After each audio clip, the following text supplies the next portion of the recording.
નમસ્કાર દર્શક મિત્રો, the HB Kapadia group of schools અને જીએસટીવીના સંયુક્ત ઉપક્રમે યોજાતા કાર્યક્રમ પાસ થવાના પંચામૃતમાં હું ભરત પટેલ આપનું હાર્દિક સ્વાગત કરું છું। વિદ્યાર્થી મિત્રો, આજે આપણે ધોરણ 10ના વિજ્ઞાન અને ટેકનોલોજી વિષયના પ્રકરણ 4 અને પ્રકરણ 5ના કેટલાક અગત્યના પ્રશ્નોની સમજ મેળવીશું। વિદ્યાર્થી મિત્રો, સૌથી પહેલા આપણે પ્રકરણ 4 ની વાત કરીએ તો પ્રકરણ 4 વિદ્યુત, આ પ્રકરણનો ગુણભાર 6 છે। આ પ્રકરણની અંદર તમને 2 અથવા તો 3 ગુણના પ્રશ્નો બોર્ડમાં પૂછાતા હોય છે। ગુણભારને ધ્યાનમાં રાખી પરીક્ષક 5 ગુણનો પ્રશ્ન પણ પૂછી શકે। સૌથી પહેલા આ પ્રકરણની અંદર આપણે વોલ્ટાના કોષ વિશે સમજીશું। આ પ્રશ્નની સમજ મેળવવી હોય તો એક નામ નિર્દેશનવાળી સુંદર આકૃતિ આપણે પહેલાં દોરવી જોઈએ। અહીંયા આ પ્રશ્ન પૂછાય ત્યારે કેટલાક વિદ્યાર્થીઓ જરૂરી બાબતો ન લખતા કેટલીક બીજી બાબતો પણ લખી નાખતા હોય છે અને જરૂરી મુદ્દા રહી જતા હોય છે। એટલે વિદ્યાર્થી મિત્રો, પહેલાં આ પ્રશ્નને પહેલાં સમજી અને કઈ વિગત માગી છે એ પહેલાં જો જાણી શકાય તો એની રજૂઆત સારી રીતે કરી શકાય। વિદ્યાર્થી મિત્રો, અહીંયા આપણે વોલ્ટાના કોષની આકૃતિ દોરી છે। આ પ્રશ્ન આ રીતે પૂછાતો હોય છે કે વોલ્ટાના કોષનો સિદ્ધાંત, રચના અને કાર્ય। કેટલીક વાર ફક્ત સિદ્ધાંત અને રચના પૂછાતી હોય છે અને અન્ય એક પ્રશ્નમાં સિદ્ધાંત અને કાર્ય પદ્ધતિ પૂછાતી હોય છે। તો આપણને કઈ રીતનો પ્રશ્ન પૂછ્યો છે એ ધ્યાનમાં રાખી અને આપણે એનો જવાબ લખવાનો હોય છે। વિદ્યાર્થી મિત્રો, હવે આપણે જોઈએ આ વોલ્ટાના કોષની સમજ। આ કોષમાં રસાયણોનો ઉપયોગ કરી અને વિદ્યુત ઉર્જા ઉત્પન્ન કરવામાં આવતી હોય છે। એટલે આ કોષનો સિદ્ધાંત રાસાયણિક ઉર્જાનું વિદ્યુત ઉર્જામાં રૂપાંતર કરવું એવું કહેવાય। આ કોષ ઇટલીના વૈજ્ઞાનિક વોલ્ટાએ શોધ્યો હતો, એટલે આ કોષને વોલ્ટાનો કોષ એમ નામ આપવામાં આવ્યું છે। વિદ્યાર્થી મિત્રો, હવે આપણે એની રચના વિશે સમજીશું। અહીંયા આકૃતિમાં બતાવ્યા પ્રમાણે વોલ્ટાના કોષમાં એક કાચનું બીકર લેવામાં આવે છે। આ કાચનું બીકર અહીંયા આકૃતિમાં તમને બતાવેલું છે। આ કાચના બીકરમાં મંદ સલ્ફ્યુરિક એસિડ રસાયણ તરીકે લેવામાં આવે છે અને તાંબાની પ્લેટ અને ઝીંકની પ્લેટ એકબીજાને અડકે નહીં તે રીતે રાખવામાં આવે છે। મિત્રો યાદ રાખજો, તાંબાની અને ઝીંકની પ્લેટ દ્રાવણની અંદર એકબીજાને અડકે નહીં તે રીતે ગોઠવવામાં આવે છે। હવે આ મંદ સલ્ફ્યુરિક એસિડ અને પ્લેટો વચ્ચે રાસાયણિક પ્રક્રિયા થતાં તાંબાની પ્લેટ જે છે એ ધન વિદ્યુત ભારિત બને છે અને ઝીંકની પ્લેટ એ ઋણ વિદ્યુત ભારિત બને છે। મિત્રો, અહીંયા આ રીતે રાસાયણિક પ્રક્રિયા થવાથી વિદ્યુત સ્થિતિમાનનો તફાવત પેદા થાય છે। વિદ્યુત સ્થિતિમાનનો તફાવત પેદા થાય તો વિદ્યુત પ્રવાહ ઉત્પન્ન થાય એ આપણે જાણીએ છીએ। અહીંયા આ તાંબાના પ્લેટ જે છે એ ધન ધ્રુવ તરીકે વર્તે છે અને એને આપણે એનોડ કહીએ છીએ અને ઝીંકની પ્લેટ જે છે એ કેથોડ તરીકે વર્તે છે, જેને આપણે ઋણ ધ્રુવ તરીકે ઓળખીએ છીએ। હવે આપણે આ જે વોલ્ટાના કોષનો સિદ્ધાંત અને રચના જોઈ। હવે આ વોલ્ટાનો કોષ કઈ રીતે કાર્ય કરે છે એ હવે આપણે જોઈશું। વિદ્યાર્થી મિત્રો, આ તાંબાની પ્લેટ અને જસતની પ્લેટની વચ્ચે અહીંયા બલ્બ ગોઠવેલો આકૃતિમાં તમને દેખાય છે। આ બલ્બને જ્યારે આ બંને પ્લેટોની વચ્ચે જોડવામાં આવે ત્યારે આ બલ્બ પ્રકાશિત થાય છે। વિદ્યાર્થી મિત્રો, આ બલ્બ કેવી રીતે પ્રકાશિત થાય છે અને વોલ્ટાનો કોષ કઈ રીતે કાર્ય કરે છે એ હવે આપણે સમજીશું। અહીંયા જે ઝીંકની પ્લેટ છે એ ઋણ વિદ્યુત ભારિત છે, એટલે વાહકમાં રહેલા જે ઇલેક્ટ્રોન છે એ ઇલેક્ટ્રોનને એ પોતાનાથી દૂર ધકેલે છે। આ ઇલેક્ટ્રોન એ બલ્બમાં થઈ અને આ એનોડ એટલે કે જે ધન ધ્રુવ છે એને ઇલેક્ટ્રોન સાથે આકર્ષણ હોય છે, એટલે આ ઇલેક્ટ્રોન આ એનોડ તરફ ગતિ કરે છે। એટલે કે બલ્બમાં ઋણ ધ્રુવથી ધન ધ્રુવ તરફ ઇલેક્ટ્રોનનો પ્રવાહ વહે છે। મિત્રો, આ ઇલેક્ટ્રોનનો પ્રવાહ બલ્બમાં ઋણ ધ્રુવથી ધન ધ્રુવ તરફ વહે છે, તેથી આ બલ્બ પ્રકાશિત થાય છે. અહીંયા તમને આકૃતિમાં જુઓ રૈવાજિક પ્રવાહની દિશા દર્શાવેલી છે. મિત્રો તમે ધ્યાનથી જોશો તો તમને ખ્યાલ આવશે કે રૈવાજિક પ્રવાહની જે દિશા છે એ ઇલેક્ટ્રોનના પ્રવાહની વિરુદ્ધ દિશા છે. એટલે કે રૈવાજિક પ્રવાહ એ ધનથી ઋણ ધ્રુવ તરફ વહે છે. આ રૈવાજિક પ્રવાહ એ ઇલેક્ટ્રોનની પ્રવાહ એ વિરુદ્ધ દિશા બતાવે છે. હવે આપણે જોઈએ કે આ જે ઇલેક્ટ્રોન બલ્બમાંથી પસાર થઈ અને જ્યારે એનોડ તરફ આવે છે ત્યારે આ એનોડ તરફ એકઠા થયેલા જે બધા ઇલેક્ટ્રોન છે એ આ રસાયણમાંથી ફરીથી ઉર્જા મેળવે છે અને ફરીથી ઉર્જા મેળવી આ ઇલેક્ટ્રોન આ ઝિંક પ્લેટ એટલે કે ઋણ ધ્રુવ તરફ જાય છે અને ફરીથી આગળની ક્રિયાનું પુનરાવર્તન થાય છે. એટલે કે આ ઇલેક્ટ્રોન એ કેથોડથી એનોડ તરફ ગતિ કરે છે અને આ રીતે બલ્બ પ્રકાશિત રહે છે. વિદ્યાર્થી મિત્રો, અહીંયા આ સાદી બેટરી છે. આ સાદી બેટરીનું કાર્ય ઇલેક્ટ્રોનનો પ્રવાહ સર્જવાનું છે અને આ ઇલેક્ટ્રોનનો પ્રવાહ સર્જાય એટલે બલ્બ પ્રકાશિત થાય છે. તો આ રીતે આપણે વોલ્ટાના કોષની સિદ્ધાંત, રચના અને કાર્યપદ્ધતિ વિશે સમજ્યા. ઘણીવાર આપણને બોર્ડની અંદર એવો પણ પ્રશ્ન પૂછાય છે કે વોલ્ટાના કોષમાં વિદ્યુતનું વહન સમજાવો. તો એવા વખતે આપણે કેટલું લખવું છે અને કઈ રીતે એનો જવાબ આપવો છે એ પહેલાં જો પ્રશ્નને વાંચીએ તો એની સમજ આપણને મળી શકે. વિદ્યાર્થી મિત્રો, આ જ પ્રકરણની અંદર આપણને 2 ગુણના દાખલા પૂછાતા હોય છે. આ 2 ગુણના દાખલા બહુ સરળતાથી વધુ માર્ક આપણે મેળવી શકીએ એ રીતના પ્રશ્નો છે. પરંતુ ઘણી વખત એવું બનતું હોય છે કે વિદ્યાર્થીઓ આ દાખલાઓનો યોગ્ય ઉકેલ આપી શકતા નથી. તો અહીંયા કેટલીક બાબતોનું સરળતાથી જો ધ્યાન રાખીએ તો આવા દાખલાઓમાં આપણે સરળતાથી ગુણ મેળવી શકીએ છીએ. અહીંયા તમારા પાઠ્યપુસ્તકમાં દર્શાવેલું ઉદાહરણ 4 સમજાવેલું છે. કોઈ પણ દાખલો ગણતા પહેલા એની રકમ બરાબર આપણે વાંચવી જોઈએ. જો રકમ બરાબર વાંચી હશે તો એમાં રહેલી જે વિગત છે એને આપણે ટૂંકમાં સંજ્ઞા દ્વારા દર્શાવી શકીશું. અહીંયા રકમ વાંચીએ. 220 વોલ્ટની લાઈન સાથે જોડેલ એક વીજળીનો ગોળો 0.5 એમ્પિયર વિદ્યુત પ્રવાહ ખેંચતો હોય તો તે ગોળાના ફિલામેન્ટનો અવરોધ શોધો. વિદ્યાર્થી મિત્રો, જુલાઈ 2013માં આ પ્રશ્ન બોર્ડમાં પૂછાઈ ગયેલો છે. હવે આ દાખલાની સમજ અહીંયા ઉકેલમાં આપણે જોઈશું. આપેલી જે વિગત છે એને સંજ્ઞા દ્વારા પહેલા ટૂંકમાં દર્શાવીશું. અહીંયા જોઈએ કે વિદ્યુત પ્રવાહની સંજ્ઞા I છે. I બરાબર 0.5 એમ્પિયર અને 20 સ્થિતિમાનનો તફાવત V બરાબર 220 વોલ્ટ થાય. હવે આપણે હોમના નિયમની જાણકારી આપણી પાસે હોય તો એમાં સૂત્ર આવે છે V બરાબર IR. એમાં જો R ને આપણે કરતા બનાવીએ તો R બરાબર V/I થાય. હવે V અને I ની કિંમત જો સૂત્રની અંદર આપણે મૂકી દઈએ તો આપણને V ની કિંમત 220 અને I ની કિંમત 0.5 મૂકીએ તો આપણને જવાબ મળશે 440 ઓહ્મ.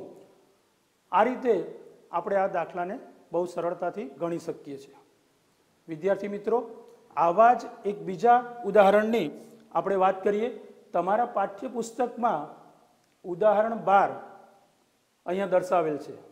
આ ઉદાહરણ 12 ની રકમ પહેલા વાંચીએ. એક ઇલેક્ટ્રિક ઇસ્ત્રીમાંથી 5 એમ્પિયર જેટલો પ્રવાહ વહે છે.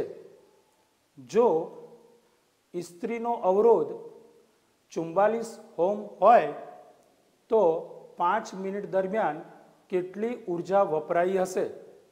વિદ્યાર્થી મિત્રો, આપેલી જે વિગત છે એને સૌથી પહેલા ટૂંકમાં સંજ્ઞા દ્વારા દર્શાવીએ. અહીંયા જોઈએ I બરાબર 5 એમ્પિયર, R બરાબર 44 ઓહ્મ અને સમય T બરાબર 5 મિનિટ. મિત્રો, અહીંયા આપણને જ્યારે સૂત્રમાં ટીની કિંમત મૂકવાની હોય ત્યારે સેકન્ડ એકમમાં મૂકવાની હોય છે. પરિણામે આપણે જે 5 મિનિટ આપી છે એ 5 મિનિટને આપણે સેકન્ડમાં 300 સેકન્ડ થાય એમ બતાવવું પડે છે. વિદ્યાર્થી મિત્રો, ખાસ યાદ રહે કે ઘણા વિદ્યાર્થી મિત્રો અહીંયા ટીની કિંમત અહીંયા 5 મૂકી દે છે, તો ત્યારે દાખલાનો જવાબ ખોટો આવશે. એટલે ધ્યાન રાખી અને 5 મિનિટ બરાબર અહીંયા 300 સેકન્ડ લખવું. હવે આ વિદ્યુત ઉર્જા માટેનું સૂત્ર W બરાબર I² RT અહીંયા દર્શાવેલું છે. અહીંયા I, R અને T ની જો કિંમત આપણે મૂકી દઈએ તો I બરાબર 5, R બરાબર 44 અને T બરાબર 300. હવે જો સાદુરૂપ આપીએ આનું તો 3,30,000 જૂલ થાય. અને એને યોગ્ય રીતે લખતા આપણે આવું લખી શકીએ 3.3 ગુણ્યા 10⁵. અહીંયા દશાંશ ચિહ્નને આપણે ડાબી બાજુ પહેલા આંકડા પછી એટલે કે ડાબી બાજુ 5 એકમ ખસેડવું છે. એટલે અહીંયા એની કિંમત આપણે લખી શકીશું 3.3 ગુણ્યા 10⁵ જૂલ. તો વિદ્યાર્થી મિત્રો, આપણે આવા દાખલાઓ 2 દાખલા જોયા અને આ રીતના બીજા કેટલાક દાખલાઓ પણ આ પ્રકરણમાંથી પૂછાતા હોય છે. એના માટે મુખ્ય બાબત છે કે આ પ્રકરણમાં આવતા જે સૂત્રો છે એ સૂત્રો આપણને બરાબર યાદ હોવા જોઈએ. અહીંયા કેટલાક સૂત્ર અહીંયા બતાવેલા છે. I બરાબર Q/T, R બરાબર V/I, V બરાબર W/Q. અને જો Qની કિંમત અહીંયા મૂકીએ તો એના બરાબર લખીએ તો W/IT થાય. એ કાર્ય અને વિદ્યુત પ્રવાહ, કાર્ય છેદમાં વિદ્યુત પ્રવાહ ગુણ્યા સમય એમ કહી શકીએ. વિદ્યુત ઉર્જાના સૂત્ર W બરાબર I² RT, જેનો ઉપયોગ આપણે આગળના દાખલામાં કરી ચૂક્યા છીએ. તો વિદ્યાર્થી મિત્રો, આપણે આવા કેટલાક દાખલાઓની જે સમજ મેળવી એના આધારે હવે અન્ય દાખલાઓ પણ તમે ગણી શકશો. હવે આપણે પ્રકરણ 5 વિદ્યુત પ્રવાહની ચુંબકીય અસરોની વાત કરીશું. આ પ્રકરણની અંદર આવતા અગત્યના પ્રશ્નોમાં જોઈએ તો એમાંનો એક પ્રશ્ન છે ઇલેક્ટ્રિક મોટરની સિદ્ધાંત, રચના અને કાર્યપદ્ધતિ. વિદ્યાર્થી મિત્રો, જ્યારે પણ આ પ્રશ્ન પૂછાય છે ત્યારે અગાઉ મેં જણાવ્યું એ પ્રમાણે પ્રશ્નને બરાબર વાંચજો, કારણ કે ઘણી વખત ફક્ત સિદ્ધાંત અને રચના પણ પૂછેલું હોય છે તો આપણે એટલી જ વિગત જણાવવાની આવે છે. આ પ્રશ્નની સમજ મેળવવી હોય તો પહેલાં એક સુંદર નામ નિર્દેશનવાળી આકૃતિ દોરવી જરૂરી છે. અહીંયા તમને આવી આકૃતિ બતાવી છે. આપણે આ પ્રશ્નની સમજ મેળવવા માટે પહેલાં જોઈએ કે આ વિદ્યુત મોટર જે છે એ વિદ્યુત ઉર્જાનું યાંત્રિક ઉર્જામાં રૂપાંતર કરતું ઉપકરણ છે. વિદ્યુત મોટર જે છે એનો સિદ્ધાંત જોઈએ તો વિદ્યુત મોટરનો સિદ્ધાંત એ કહી શકાશે કે જ્યારે ચુંબકીય ક્ષેત્રમાં પ્રવાહધારિત તારને મૂકવામાં આવે ત્યારે એના ઉપર બળ લાગે છે. અહીંયા આ સિદ્ધાંત તમને બતાવેલો છે.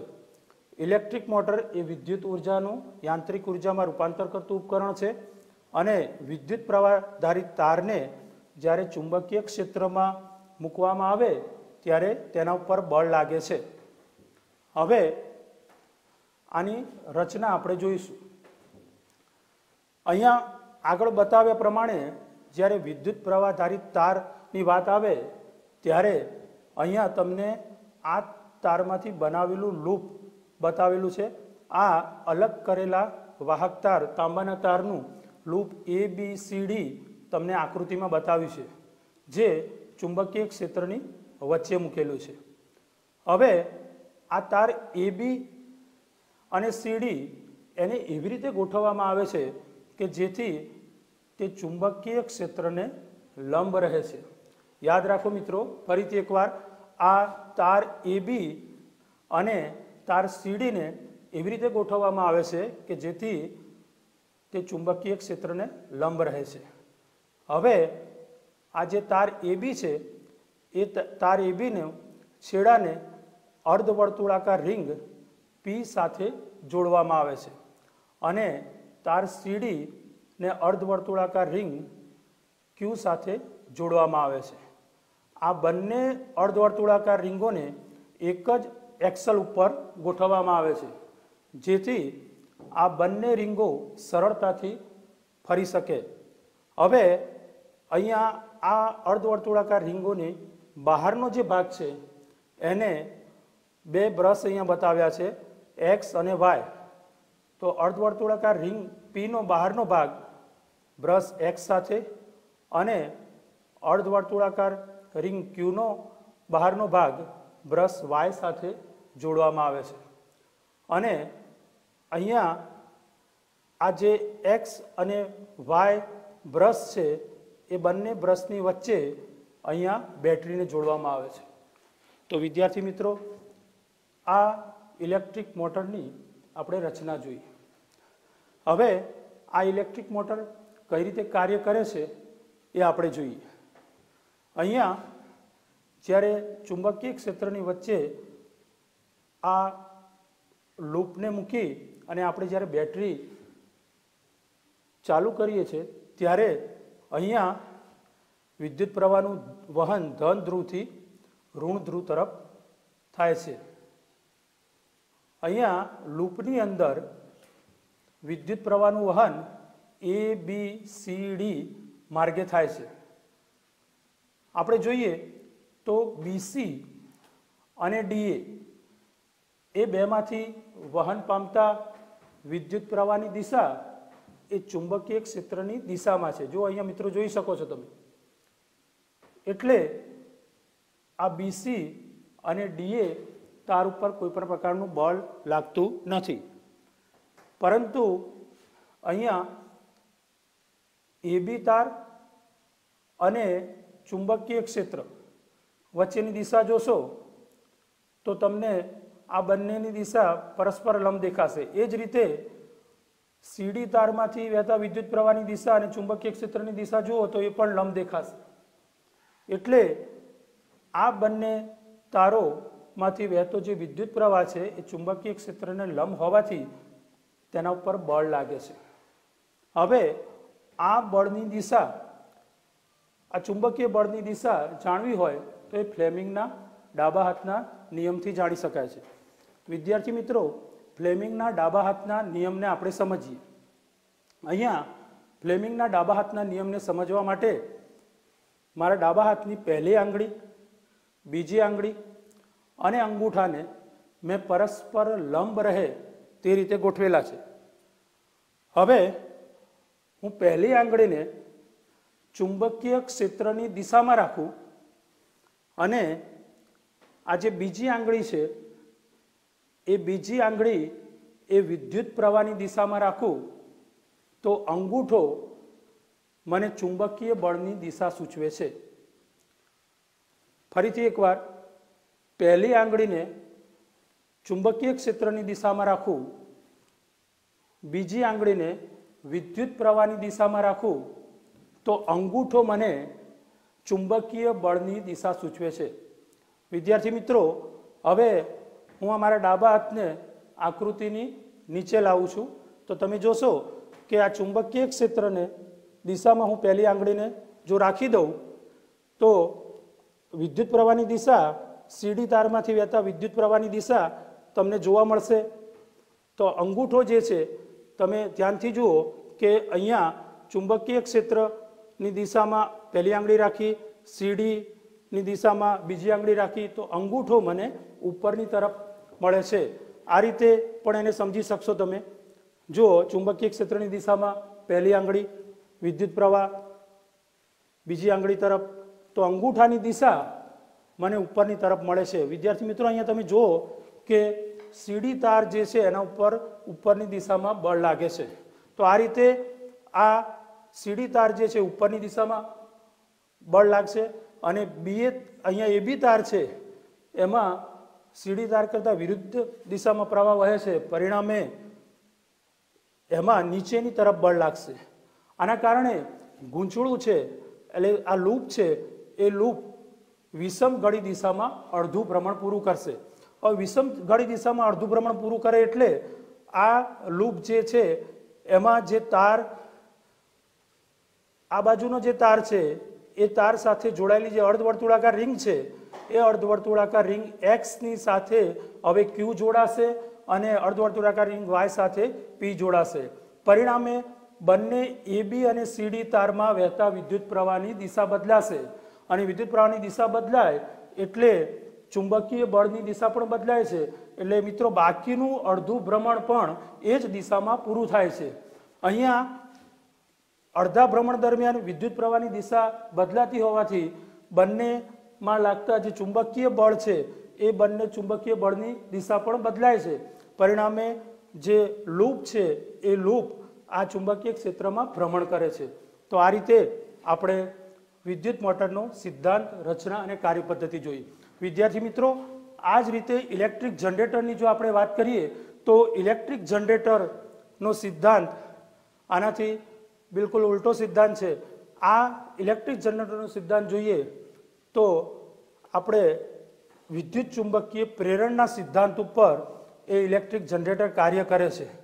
અહીંયા આ ઇલેક્ટ્રિક જનરેટરની રચના સમજવી હોય તો અહીંયા ઇલેક્ટ્રિક મોટરની રચના જેવી જ એની રચના છે, એટલે રચનાની એની બહુ ચર્ચા નહીં કરીએ આપણે અને ખાલી કેટલો ફેરફાર છે જોઈ લઈએ.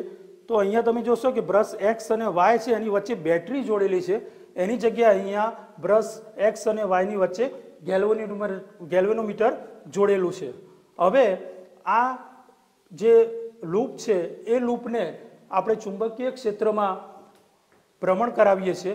તો ચુંબકીય ક્ષેત્રમાં ભ્રમણ કરાવતા અહીંયા આપણે પ્રેરિત વિદ્યુત પ્રવાહ આ લૂપની અંદર ઉત્પન્ન થાય છે અને આ પ્રેરિત વિદ્યુત પ્રવાહ ઉત્પન્ન થાય ત્યારે આપણે આ લૂપને કેવી રીતે ભ્રમણ કરાવી એ આપણા માટે મહત્વનું છે.